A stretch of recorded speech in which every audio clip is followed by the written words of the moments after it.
نام لے کر جھوم لیتا ہوں، تصور میں سنہری جالیوں کو چوم لیتا ہوں، تصور میں سنہری جالیوں کو چوم لیتا ہوں، اور حقیقت میں وہ لطف زندگی پایا نہیں کرتے جو یاد مصطفیٰ سے دل کو گرمایا نہیں کرتے، جو یاد مصطفیٰ سے دل کو گرمایا نہیں کرتے۔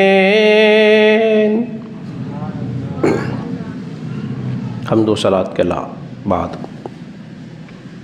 تمام تعریف و توصیف اللہ جل مجدہ کے لیے ہے، جو کہ خالق کائنات بھی ہے اور مالک کائنات بھی ہے۔ درود و سلام ہو نبی مکرم شفیع اعظم حضرت محمد مصطفیٰ صلی اللہ علیہ وسلم کی ذات بابرکات پر اور آپ کی آل پر،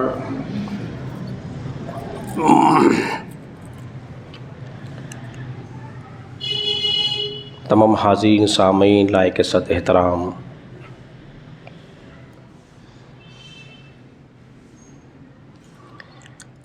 جناب حاجی بابودین صاحب اور دیگر میرے معزز نوجوان دوستوں ساتھیوں،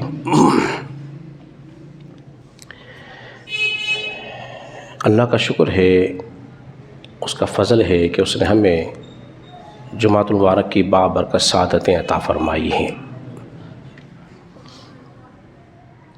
اور ہمیں کو سننے سنانے کا موقع فراہم کیا ہے۔ گزشتہ 2-3 جمعوں سے میں اب حضرات کے سامنے مختلف موضوعات پر آپ مجھ سے گفتگو سماعت کر رہے ہیں، جس میں بالخصوص یہ تھا کہ اللہ کی محبت کے تقاضے کیا ہونے چاہیے۔ یہ جمعہ کا دن جو ہے یوں سمجھ لیجئے کہ ہمیں علم دین سیکھنے کا موقع فراہم کرتا ہے، اور اگر کوئی گھر سے اس نیت سے قدم اٹھائے کہ میرے نماز جمعہ تو پڑھنی ہے مگر ساتھ ساتھ علم دین بھی سیکھنا ہے، تو پھر اس کے اٹھنے والے وہ قدم عام قدم نہیں ہوتے، خاص ہو جاتے ہیں۔ اس نے فقط اگر نیت نماز پڑھنے کی تب بھی وہ قدم مبارک ہیں کہ مسجد کی طرف اٹھنے والا ایک ایک قدم در حقیقت جو ہے وہ جنت کی طرف اٹھنے والا قدم ہے۔ لیکن جب کوئی دل علم دین سیکھنے کا ارادہ کرے اور اس نیت سے چلے، جس راہ پہ چلتا ہے، میرے کریم آقا نے ارشاد فرمایا اللہ تبارک و تعالیٰ اس کے لیے جنت کا راستہ آسان فرما دیتا ہے۔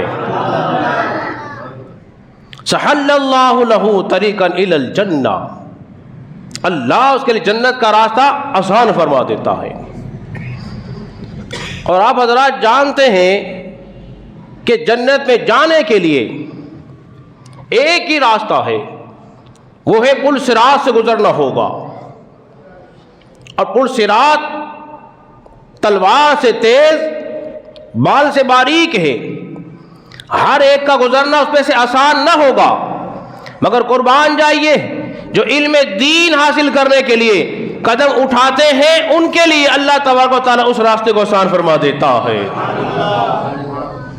اگر کوئی کسی کی چاہت ہو کہ میرے لیے چوڑا ہو جائے گا، دنیا کی دولتیں اگر آپ خرچ کر کے بھی اس کو چوڑا کرنا چاہیں، بولیے نہیں کر سکتے، ہو نہیں سکتا، مگر طالب علم کے لیے جو علم دین سیکھنے کے لیے جا رہا ہے اس کے لیے اللہ تبارک و تعالیٰ چلنا اس کے لیے آسان فرما دیتا ہے۔ آج کا ہمارا موضوع بڑا انوکھا ہے، اسی میں بیٹھا، اسی میں وہ کیا ہے؟ اسلام ہم تیرے ہیں۔ کا انتخاب کیا ہے؟ اسلام ہم تیرے، زور سے کہیے کیا ہے؟ اسلام ہم تیرے ہیں۔ ہم کیسے ہو سکتے ہیں اسلام کے؟ اس کو جاننا ہے، اس کو سمجھنا ہے۔ بس جس نے یہ جان لیا اسلام ہم تیرے ہیں تو آج تو ہم کہہ رہے ہیں، یقین جانیے پھر کل اسلام کہے گا اے اللہ یہ میرے ہیں، پھر کل اسلام کہے گا۔ عہد وفا ہے، اسلام سے ایک عہد کرنا ہوتا ہے۔ کیا عہد کرنا ہے؟ جو کام اسلام میں کرنے کے ہیں آج میں عہد کرتا ہوں وہی کام کروں گا، یہ پکا عہد ہے۔ جو کام مجھے اسلام نے بتائے ہیں وہ کرنا ہے، جو طریقہ مجھے اسلام نے بتایا ہے اس طریقے میں چلنا ہے، جو طریقہ جو ڈھنگ مجھے اسلام نے سکھایا ہے اسی اسلام کے طریقے کو میں نے سیکھنا ہے۔ حضرات محترم، ایک بات کو اور ذہن میں رکھی، وہ کیا ہے؟ اس دین کا انتخاب ہمارے لیے کس نے کیا ہے؟ اس دین کا انتخاب، دین اسلام کا انتخاب ہمارے لیے کس نے کیا ہے؟ ان الدین عند اللہ الاسلام، اس اسلام کا انتخاب جو ہے وہ اللہ نے کیا ہے۔ میں اور گفتگو آگے بڑھاؤں۔ جانتے ہو اسلام کیا ہے؟ اسلام تحفہ ہے آپ کے لیے اور میرے لیے۔ کیا ہے؟ اسلام تحفہ ہے۔ جب کوئی کسی کو تحفہ دیتا ہے اس کی دو ہی صورتیں ہو سکتی ہیں، یا تو اس کو تحفہ پسند آئے گا یا پھر اس کو تحفہ پسند بولیے نہیں آئے گا۔ جس کو نہیں آئے گا اس کے نزدیک اس تحفے کی اہمیت نہیں، سمجھیے بڑی اہم بات کر رہا ہوں۔ جس کو تحفہ پسند نہیں آئے گا اس کی قدر و منزلت نہیں، لیکن جس کو تحفہ پسند آئے گا اس کے نزدیک اس تحفے کی بڑی قدر و منزلت ہے۔ حضرات محترم ذرا غور کریں کہ یہ تحفہ اسلام کا دیا کس نے ہے؟ یہ تحفہ دینے والا رب کائنات ہے۔ تو مسلمان کو یہ تحفہ پسند آتا ہے اور غیر مسلم کو یہ تحفہ پسند بولیے نہیں آتا ہے۔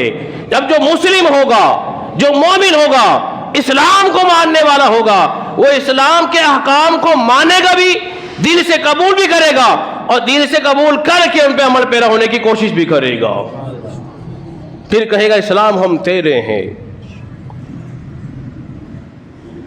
اس کو سمجھنا بے حد ضروری ہے۔ حضرات محترم، اللہ نے شاہ فرمایا وَمَن يَبْتَغِ غَيْرَ الْإِسْلَامِ دِينًا، اور کوئی اسلام کے سوا کوئی اور دین پسند کر لے۔ اللہ کیا فرمایا؟ وَمَن يَبْتَغِ غَيْرَ الْإِسْلَامِ دِينًا، اور کوئی اسلام کے سوا کوئی اور دین پسند کر لے، وَمَن يُقْبَلَ مِنْهُ، تو اس کا وہ اسلام، اس کا وہ طریقہ قبول نہیں ہوگا جو اسلام کے سوا کسی اور دین کو پسند کر رہا ہے۔ وَهُوَ فِي الْآخِرَةِ مِنَ الْخَاسِرِينَ، پھر وہی لوگ ہوں گے جو خسارہ اٹھانے والوں میں سے ہوں گے۔ ہم مسلمان ہیں تو ہماری پسند اسلامی پسند ہونی چاہیے۔ آپ کے اور میرے کو سوچنا ہے کہ ہماری پسند واقعی اسلام والی ہے یا کسی غیر کی پسند کو ہم نے اپنایا ہوا ہے۔ اگر کسی غیر کی پسند کو ہم نے اپنا لیا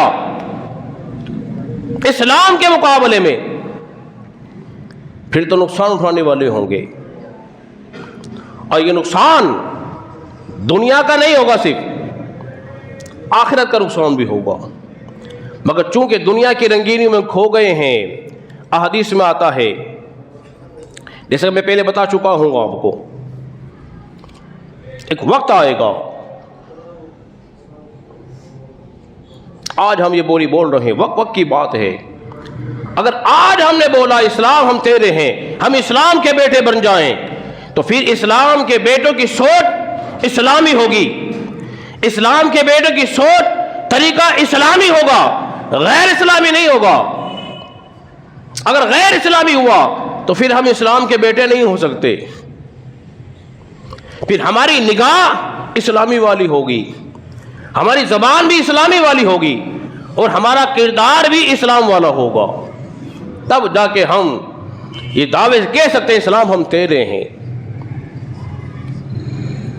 حضرت بلال کو دیکھ لیجیے، ایمان لائے کیسی تکلیفیں اٹھائی، اسلام سے پھرے نہیں پھرے. رسول اللہ صلی اللہ علیہ وسلم نے میدان طائف میں دیگر مقامات پر کیسی مشقتیں اٹھائی، حتیٰ کہ لہو لہان ہو گئے، مگر پھر بھی اسلام پہ قائم رہے. اسلام پہ قائم رہ کے بتا دیا کہ لوگوں، جب تم اسلامی بنو گے، جب تم اسلام کو اپنے اوپر چسپاں کرو گے، تمہیں تکلیفیں آئیں گی، تمہیں پریشانی آئے گی، مگر تم نے نعرہ ایک ہی لگانا ہے، وہ یہ ہے اسلام ہم تیرے ہیں.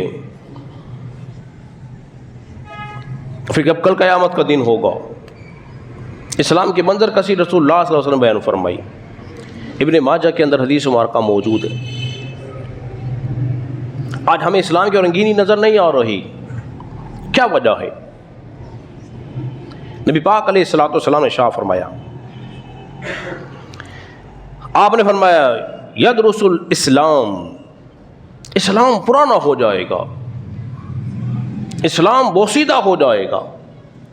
اب مثال دے کے سمجھائی جا رہی بات، کیسے ہو جائے گا؟ کما یدرس والشیء الثوب، جس طرح کپڑے پرانے ہو جاتے ہیں، جب نیا سوٹ ہوتا ہے اس کی نکھار کچھ اور ہوتی ہے، پھر وہ استعمال زیادہ ہوتا ہے، اس کا نکھار کم ہو جاتا ہے، اس کی خوبصورتی ختم ہو جاتی ہے.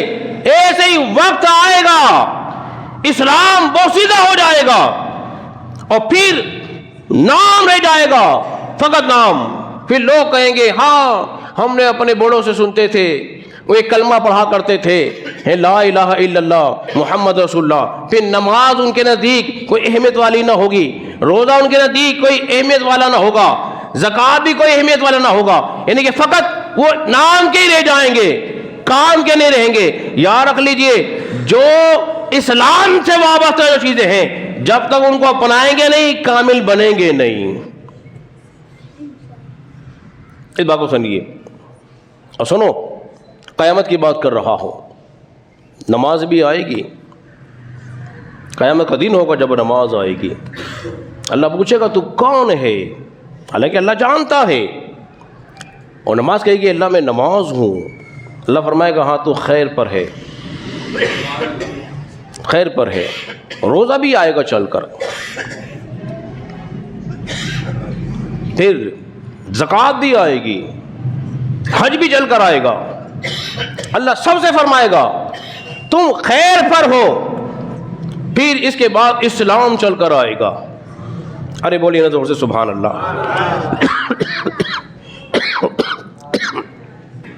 پھر اسلام آئے گا، اور جب اسلام آئے گا تو گویا اعمال پیش ہو رہے ہیں، اعمال اللہ کی بارگاہ میں حاضری دے رہے ہیں. نماز نے بھی دی، روزے نے بھی دی، زکوٰۃ نے بھی دی، حج نے بھی دی. لیکن جب اسلام آئے گا تو اللہ فرمائے گا، وہ پوچھے گا تو کون ہے؟ اسلام جسمانی شکل میں آنے کے بعد کہے گا اے اللہ میں اسلام ہوں، میں اسلام ہوں. اب اسلام کو اجازت ہو کیا ملے گا؟ بولی نماز اچھی چیز تھی کہ نہیں تھی؟ بولیے اچھی چیز تھی. زکوٰۃ بھی اچھی چیز ہے، حج بھی اچھی چیز ہے، خیر والی ہے ساری. ان کے ذریعے رب کا قرب حاصل ہوتا ہے. تو اللہ فرمائے گا بیکا آتی، اے اسلام میں تیری ہی وجہ سے آج سب کو قبول کرتا ہوں، ان سب کی وجہ سے. اور یہ کسی کے پاس اسلام ہی نہ ہو، کوئی نماز پڑھے نماز ہوگی، کوئی زکوٰۃ دے دے، بولیے، کوئی حج کرنا چلا جائے، کوئی صدقہ و خیرات کرے، جب اسلام ہی نہیں تو اس کی یہ جو عبادات ہے وہ مقبول نہیں۔ یہ ساری عباداتیں جو مقبول ہو رہی ہیں اسلام کی برکت کی وجہ سے ہو رہی ہیں۔ پہلے اسلام ہے، بعد میں عبادات ہیں ساری، لیکن ہے ساری اسی سے وابستہ، اس سے جدا بولیے نہیں ہے۔ اور پھر معیار کیسا ہو جاتا ہے؟ جس بندے میں ذہن میں یہ بات آ گئی بس میرے لیے میرا اسلام ہے اور اسلام میں سب کچھ ہے، پھر اس کی نگاہ غیر کی طرف نہیں جاتی، اس کی توجہ کسی اور کی طرف نہیں اڑتی۔ مغیرہ بن شعبہ رضی اللہ عنہ کے دیکھیے، رسول اللہ صلی اللہ علیہ وسلم نے انہیں ایران کی طرف بھیجا۔ جب ایران کی طرف انہیں بھیجا اور ایرانیوں سے مقابلہ ہونے لگا، مقابلہ ہونے سے پہلے کچھ بات چیت ہوئی۔ ایرانیوں کا جو بادشاہ تھا اس نے تانا مارا۔ کیا تانا مارا؟ کہنے لگا کہ تم یہ جو آج گھوڑوں پہ سوار ہو کر یہاں آئے ہو، ہم سے لڑ رہے ہو، تلواریں ہاتھ میں اٹھائی ہوئی ہیں، تمہارا مقصد کیا ہے؟ کیا مقصد ہے تمہارا؟ بات کر رہا ہے، کیا مقصد ہے تمہارا؟ اور خود ہی کہنے لگا ہاں ہاں مجھے پتا ہے تمہارا مقصد، جانتے ہو کیا ہے؟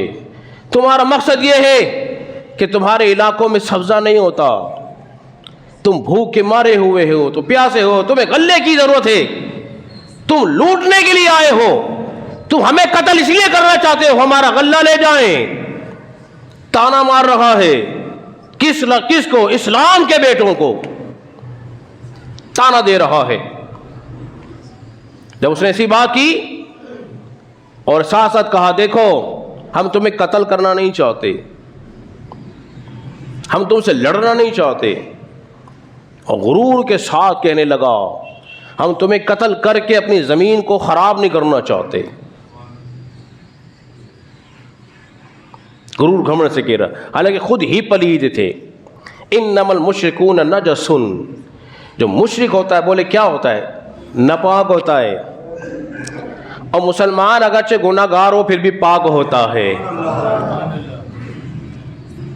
پھر بھی بولیے پاک ہوتا ہے، اور غیر مسلم بظاہر پاک ہو پھر بھی ناپاک ہوتا ہے، اور مسلمان اگرچہ گناہ گار ہے پھر بھی پاک ہوتا ہے۔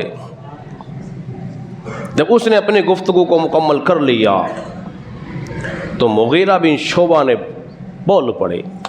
یہ رسول اللہ کے شعر تھے، اب بول رہے ہیں، اب اس کی گرج دیکھیے کیسی ہے۔ اس نے کہنے لگا سنو، ہمیں معیشت کا کوئی مسئلہ نہیں ہے، نہ ہمیں کھانے کی کوئی تنگی کا مسئلہ ہے۔ سنو بات کہاں سے شروع کی؟ انہوں نے کہا ہم پہلے پتھروں کی عبادت کرنے والے تھے، پتھروں کو پوجنے والے قوم تھے۔ ایک پتھر مل گیا اس کے آگے سجدہ کرتے، اس سے اچھا مل گیا اس کو چھوڑ دیتے، اس کے آگے سجدہ کرتے۔ لیکن پھر کیا ہوا؟